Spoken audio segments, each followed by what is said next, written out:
थी वो हमारी बहन एकरा हसन चौधरी जो केरला से चलकर यहाँ बिहार की धरती पर आई है, उन सबका आप तालियां बजाकर इस्तेमाल कीजिए। इस शेर के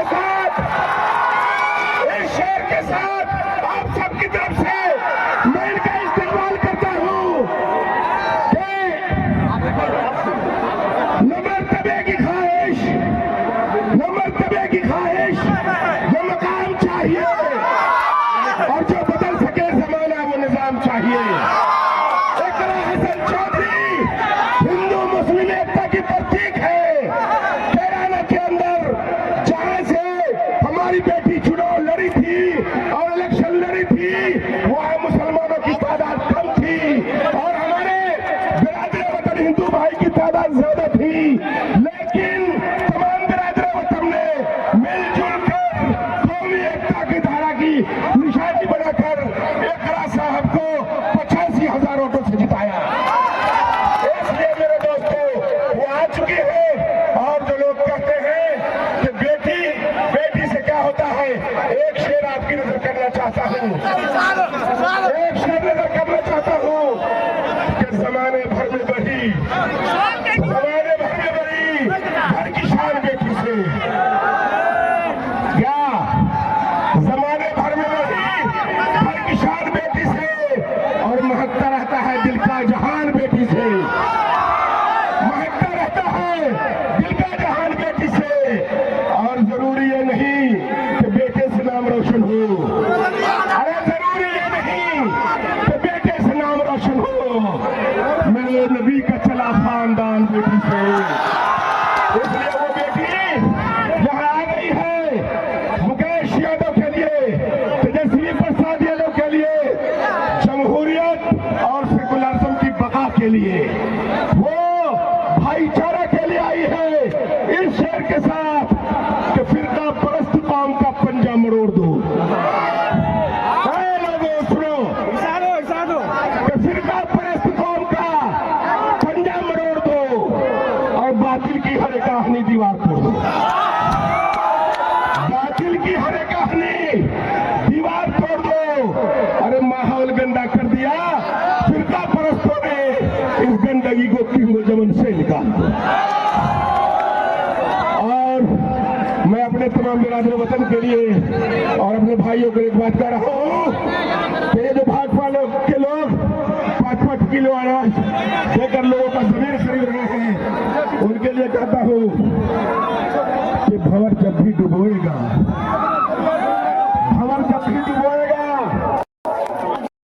और सुनो ए मछलियों, हम सब मछली हैं, सुनो ए मछलियों, तुमको वो चारा दे के मारेगा। सुनो ए मछलियों, अरे तुमको वो चारा दे के मारेगा। और गलत फहमी है ये तुमको, गलत फहमी है ये तुमको कि अच्छे दिन भी आएंगे, बड़ा चालाक दुश्मन है, सहारा दे के मारेगा। अब मैं इसी के साथ मैं चाहता हूं कि हमारे हर दिल अजीज उम्मीदवार जो नौजवान दिलों की धड़कन है, और मैं यह कह चाहा हूं कि मुकेश नहीं, अरे मुकेश नहीं, ये आंधी है और आज के दौर का गांधी है। इसलिए मुकेश जी को आने वाली 11 तारीख को 2 नंबर पे लालटेन का बटन दबाकर और भारी मतों से कामयाब बनाकर यहाँ तेजस्वी यादव की सरकार बनानी है। वो लड़का लालू यादव का बेटा, लालू यादव का लाल, जो गिरते हुए का, जो पिछड़े का, जो उभरे हुए का, जो दबे दबे कुचले हुए की आवाज थी, उसी आवाज को बुलंद करने के लिए। और 20 साल इन बेईमानों को देख लिया, तख्त बदल दो, ताज बदल दो और बेईमानों का राज बदल दो। मैं मुकेश जी को विधायक बनाने का सब लोग से आग्रह है, जो पहले जो आगे खड़े हुए हैं सभी भाई को मैं आग्रह करता हूं, आपकी बहन, आपकी बेटी जो उत्तर प्रदेश से आई है और सब लोग कम समय में लोग तक सूचना भी नहीं पहुंची है, लेकिन जो आए हैं सब लोग से आग्रह शांतिपूर्वक इनका भाषण सुनेंगे। यहाँ पर सबसे पहले मंच से नीचे जितने अभिभावक एवं नौजवान साथियों खड़े हैं उनको मैं सादर पूर्वक प्रणाम करता हूँ, आदाब करता हूँ, सलाम करता हूँ। आज चुनावी सभा की अध्यक्षता कर रहे सम्मानित अध्यक्ष जी, मंच पर उपस्थित हम लोग के बहन सपा सांसद बहन इकरा अली हसन जी, मंच पर उपस्थित सभी अभिभावक के नौजवान साथियों, महागठबंधन के सभी अध्यक्ष और साथी वरिष्ठ साथी, यहां से स्नातक निर्वाचन क्षेत्र से चुनाव रहे पिछले बार हम लोग के बड़े भाई गोपी किशन जी। आज चुनावी सभा है, सब लोग बहन इकरा अली हसन जी का भाषण सुनने आए हैं। हम आप लोगों को सिर्फ आग्रह करते हैं कि 2020 के चुनाव में हमारे नेता ने वहां से सिंबल भेजकर आपके बीच में भेजने का काम किया, एक साधारण किसान के बेटा को, और उस पर अब्बास पट्टी की महान मतदाताओं ने आप मुहर लगाकर हमको विधानसभा में भेजने का काम किए। इसके लिए हम सभी बाजपट्टी विधानसभा क्षेत्र के तमाम मतदाताओं का ऋणी हूं, आभारी हूं। और मैं कहना चाहता हूं, जो आपने 5 साल का समय दिया, ईमानदारी से आपके बीच में मैं बिहार में मंत्री और मुख्यमंत्री के छोड़ के क्षेत्र से सबसे अधिक काम आपके विधानसभा क्षेत्र में करवाने का काम किया हूं, और इसका श्रेय मैं अपने नेता आदरणीय तेजस्वी प्रसाद यादव जी को देना चाहता हूं, क्योंकि 17 महीने के कार्यकाल में आपके नेता, आपके चहेता आदरणीय तेजस्वी प्रसाद यादव जी सड़क विभाग के मंत्री थे, स्वास्थ्य विभाग के मंत्री थे, और उनके निजी में मैंने आपके यहाँ करीब 250 सड़क एक बार स्वीकृति करवाकर बाजपट्टी के लोगों को देने का काम किया, अस्पताल देने का काम किया, पुल पुलिया देने का काम किया। इसके लिए मैं आपके तरफ से अपने नेता को बधाई देना चाहता हूं। फिर इस बार के चुनाव में मैंने 5 साल आपका सेवा किया हूं, आपके मान सम्मान की लड़ाई लड़ा हूं।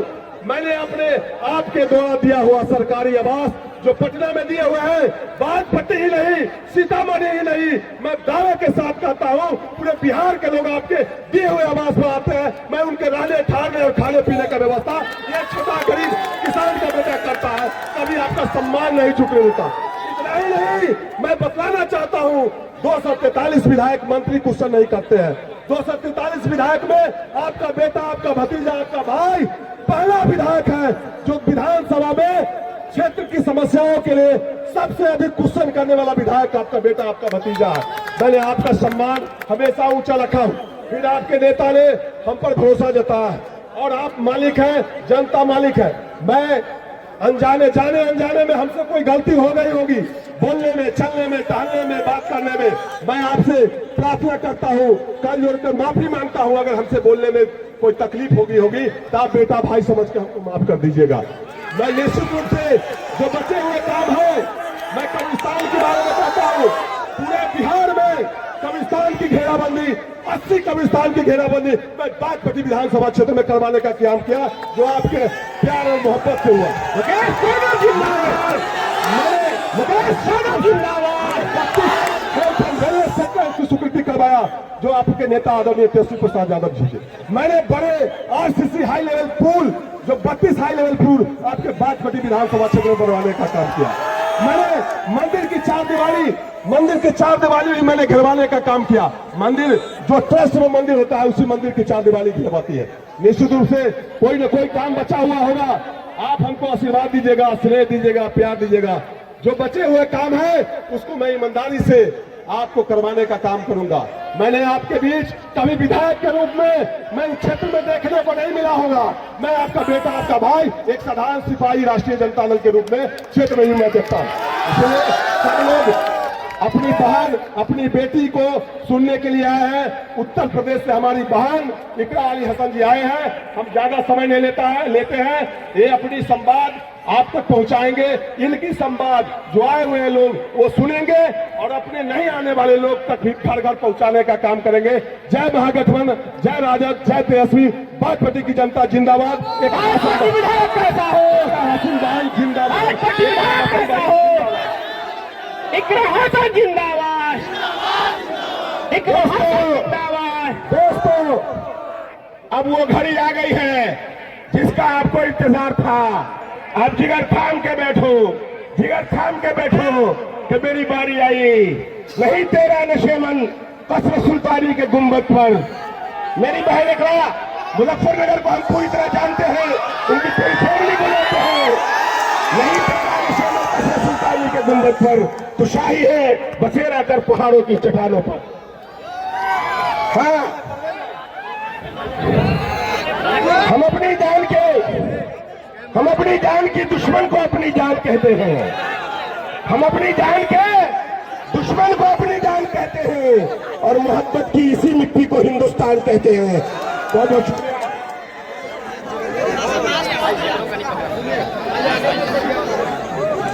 अस्सलाम वालेकुम, नमस्कार, आदाब।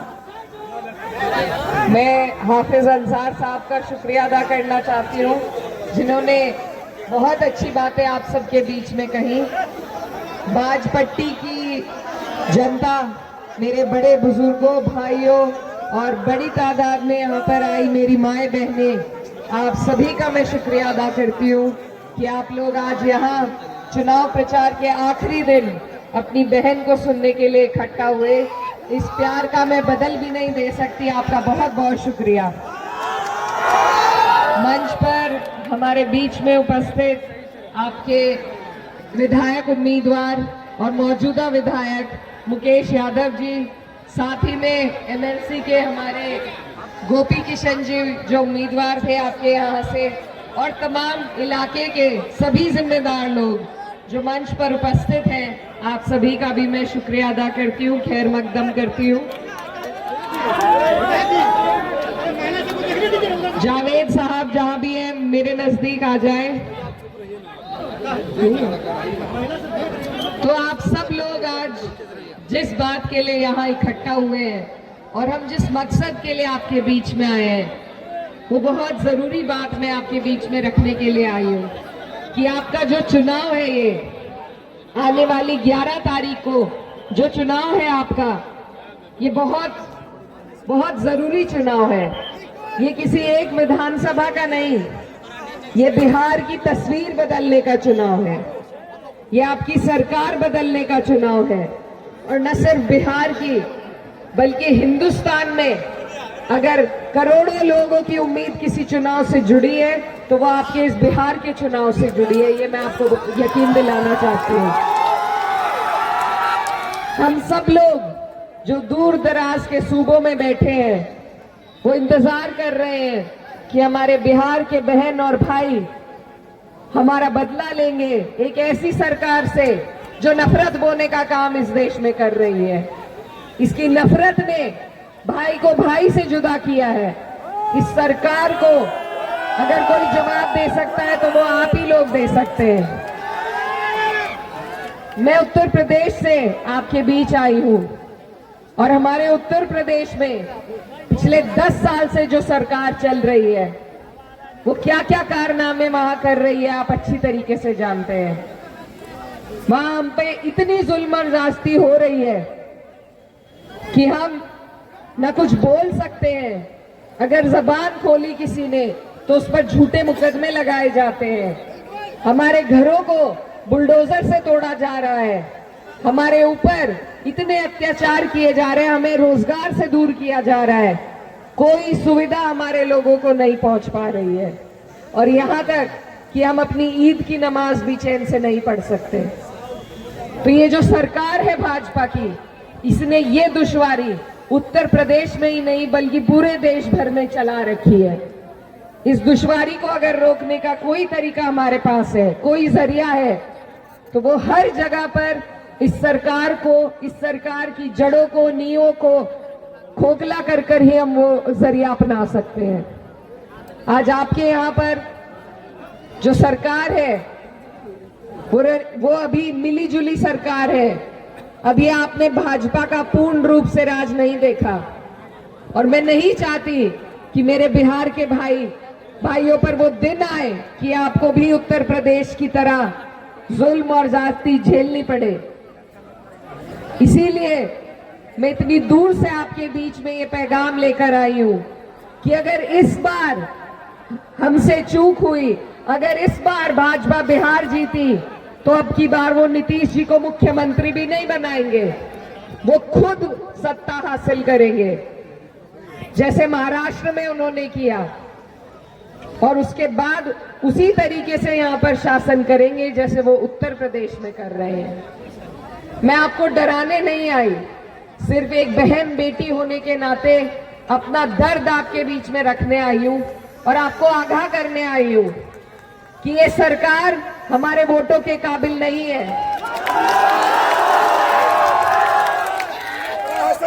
कुछ लोग कह रहे हैं, कुछ लोग जिंदाबाद जिंदाबाद। कुछ लोग कहते हैं कि हमारे ऊपर ठेका नहीं है भाजपा को हराने का।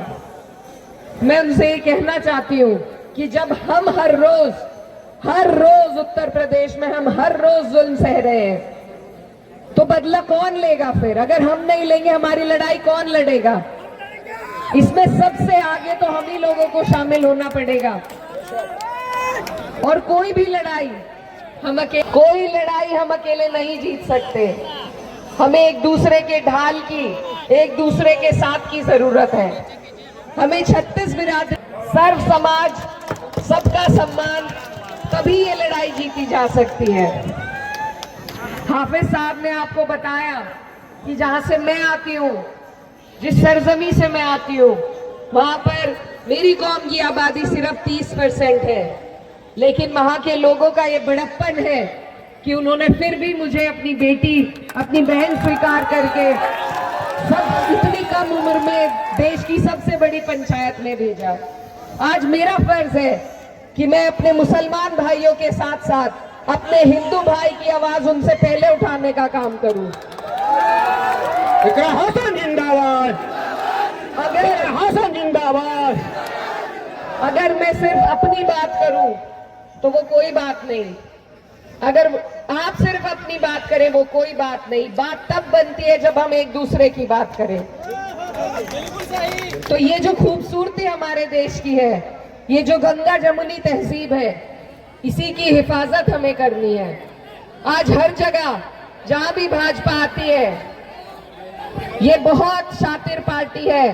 ये जगह जगह पर कभी दूसरी पार्टी के इस्तेमाल करके, कभी कोई और हथकंडा इस्तेमाल करके, कभी सत्ता में काबिज सारी मशीनरी का इस्तेमाल करके ये चुनावों को जीतने का काम करती है। तो इसीलिए आप सबको, हमको बहुत हिम्मत और बहुत हिकमत से काम लेना है। हमें सोच समझ के वोट देना है कि हमारा वोट जिसको ताकत दे रहा है, कल को वो आदमी उस ताकत का इस्तेमाल हमारे खिलाफ ना करे। जेडीयू ने जो आपके साथ किया, मैं आपको याद दिलाना चाहती हूँ, आपने उन्हें चुनाव जिताए। ये जो सरकार में आज बैठे हैं, गद्दानशी हुए, ये आपकी वजह से बैठे हैं। उन्हें आपने जिताया था, लेकिन उन्होंने क्या किया? जब वक्फ का बिल आया, मैं उस बात की गवाह हूं, उन्होंने सबसे पहले आपके खिलाफ उस बिल का समर्थन किया। हमारे पीठ में छुरा भोंकने का काम उन्होंने किया। आज अगर हम उसका बदला नहीं लेंगे तो हमारी लड़ाई कौन लड़ेगा? और हम ये लड़ाई लाठी डंडों से नहीं लड़ सकते। अगर कोई जरिया हमारे पास है तो वो सिर्फ अपने वोट का जरिया है। जब वक्त के लिए विरोध प्रदर्शन हो रहा था, हम जगह जगह पूरे देश में घूमे और हमने तब ये इख्तियार किया था कि जब बिहार का चुनाव होगा तो इस धोखे का बदला बिहार के लोग जेडीयू को और भाजपा को देने का काम करेंगे। बताइए करेंगे या नहीं? इनकी सारी योजना, इनकी सारी नीयत आपके खिलाफ है। आज वक्फ एक उदाहरण है। अब आप पे एसआईआर लगाया जा रहा है। वो दिन दूर नहीं, अमित शाह जी कह चुके हैं कि एनआरसी भी लागू करेंगे। हम कब तक इनसे इसी तरीके से लड़ाई लड़ेंगे? किस तरीके से हम इन्हें अपने सबूत देंगे कि हमारे बुजुर्गों का, हमारे पूर्वजों का खून इसी मिट्टी में शामिल है? कैसे बताएंगे आप? इनके मंसूबों को हमें इसी वक्त फेल करना होगा। अगर इनकी जड़ें मजबूत हुई तो न जाने कौन कौन से कानून ये हमारे ऊपर लाएंगे। और मैं ये कहना चाहती हूँ कि ये जो राजनीति है, ये नंबरों का खेल है, आंकड़ों का खेल है। ये जब तक आंकड़े हमारे हक में नहीं होंगे तब तक हम आगे नहीं बढ़ पाएंगे। आंकड़ों की ही वजह से हम वक्त में हारे थे। ऐसा मत कीजिए कि दोबारा आंकड़ों की वजह से हम बिहार में भी हार जाएं। आपके यहाँ से जो विधायक हैं उनके हक में ये आंकड़े होने चाहिए। आपका एक एक वोट इनके हक में होना चाहिए, तभी जाकर आपकी सरकार बनेगी। और प्रत्याशी नहीं देखने हैं हमें सिर्फ ये देखना है कि हमारी सरकार कैसे बन सकती है। क्योंकि ये जो माहौल है जो पैदा किया जा रहा है, ये तभी बदलेगा जब ये सरकार बदलेगी। ये हालात तभी बदलेंगे जब सरकार बदलेगी। और ऐसा मैं इसलिए कह रही हूं क्योंकि मैं खुद एक जनप्रतिनिधि हूं। उत्तर प्रदेश में मगर हमारी सरकार नहीं है तो हम उस तरीके से अपने लोगों के काम नहीं कर सकते जितना हम करना चाहते हैं। उस तरीके से हम अपनी ताकत का इस्तेमाल नहीं कर सकते। मुख्यमंत्री के हाथ में वो ताकत है कि अगर कोई ऐसा काला कानून आपके लिए बनता है तो वो अपनी कलम की ताकत से उसे आपके प्रदेश में रोक सकता है। तो इसीलिए जरूरी है कि हम अपनी सत्ता बनाएं, अपने लोग सत्ता में बिठाएं। और वो तभी हो सकता है जब हम आंकड़ों को कागज पे समझें कि कैसे हम जीत रहे हैं। हमारा वोट अगर राजद को पड़ता है यहाँ पे तो मुझे पूरी उम्मीद है ये सीट आप जीतेंगे और एक एक सीट जीत कर ही सरकार बनेगी।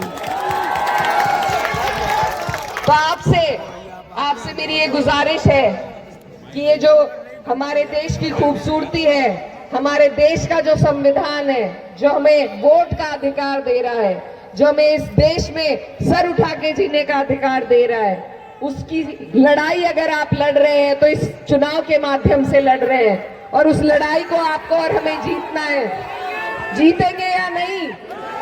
जीतेंगे। ये चुनाव मेरे भाइयों बहुत जरूरी है।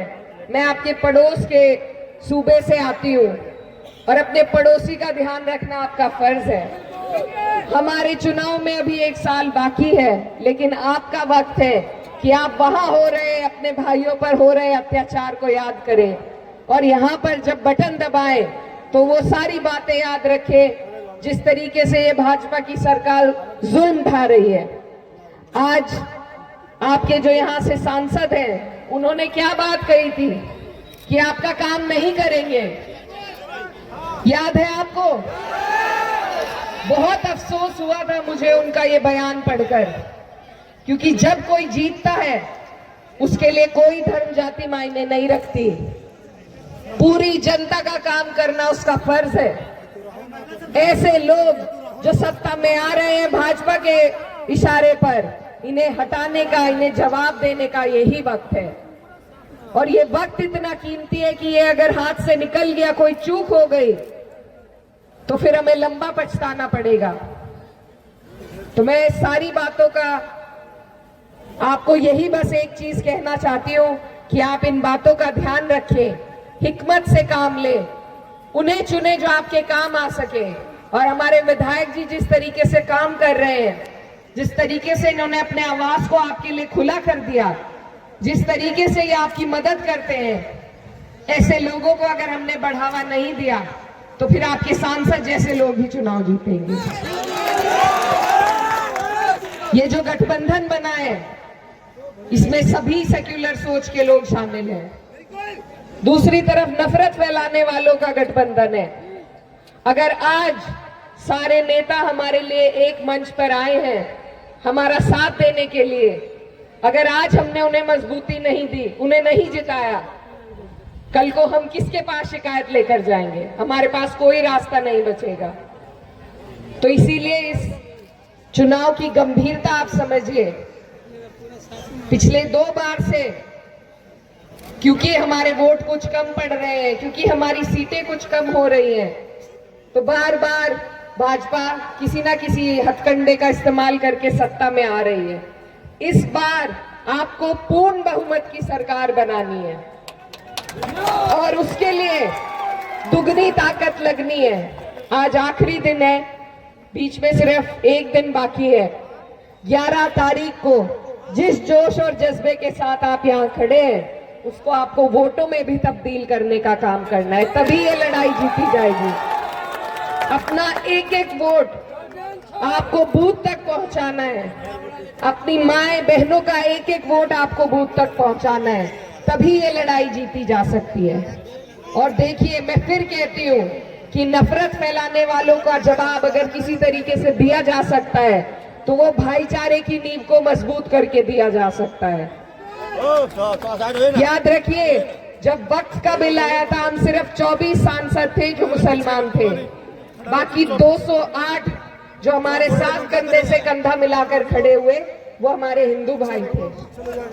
तो ये देश सेक्युलर था, है और रहेगा, लेकिन उसमें आपके योगदान की जरूरत है। इस देश के संविधान को बचाने के लिए आपके योगदान की जरूरत है। भाजपा बदलना चाहती है, लेकिन अगर हर सूबे में हम उसे हराएंगे तो वो कुछ नहीं कर पाएगी। याद रखिए, अंग्रेजों ने भी इसी तरीके से हम पर राज किया था। उन्होंने भी हिंदू को मुस्लिम से लड़ाकर हम पर राज किया था, लेकिन जब इस देश के लोगों ने ठान ली और एकजुट हुए तो हमने यहां से अंग्रेजों को भगा दिया था। ये नए दौर के अंग्रेज हैं भाजपा वाले, इनको भी इसी तरीके से हराया जा सकता है। जब हिंदू और मुस्लिम अपना हाथ जोड़ ले तो कोई ताकत नहीं जो भाजपा को सत्ता पे बिठा सकेगी। तो ये बातें आपको याद रखनी है। इस भाईचारे की नींव को हमें मजबूत करना है, तभी हमारी आने वाली नस्लों की तरक्की हो पाएगी। और मैं आपको ये कहना चाहती हूँ कि आप सिर्फ बिहार के लिए वोट नहीं कर रहे हैं, आप इस देश के लाखों करोड़ों हिंदुस्तानी जो मेरी तरह आपसे उम्मीद और आस लगा रहे हैं कि आप सही फैसला लेंगे, आप हम सबको हिम्मत देने का काम करेंगे, आप उन सब की हौसला अफजाई करेंगे।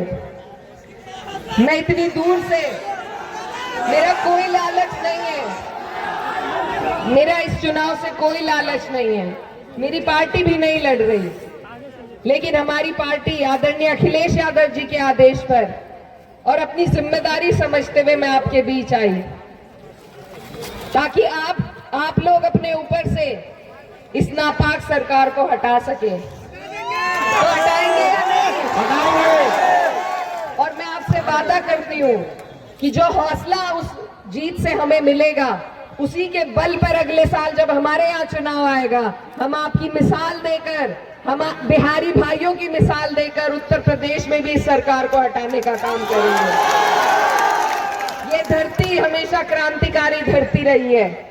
इस देश की हर क्रांति में बिहारी भाइयों का सबसे बड़ा योगदान रहा है।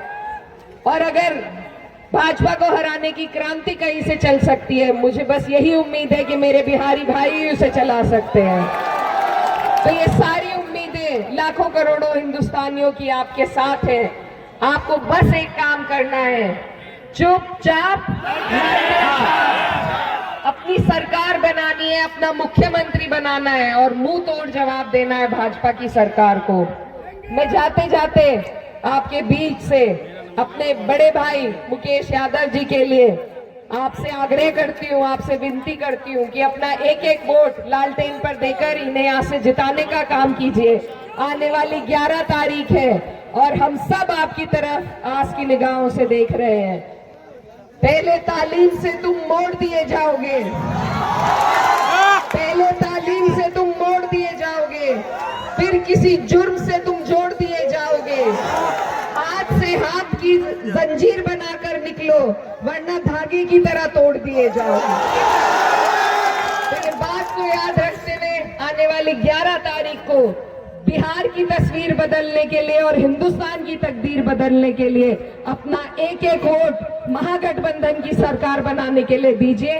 और आप सभी से दुआओं की दरखास्त है। बहुत बहुत शुक्रिया। जय हिंद। अल्लाह गीत का माला पहना दिया जाए मैडम, हमारी विधायक जी को गीत का माला अपने हाथ से पहनाया जाए।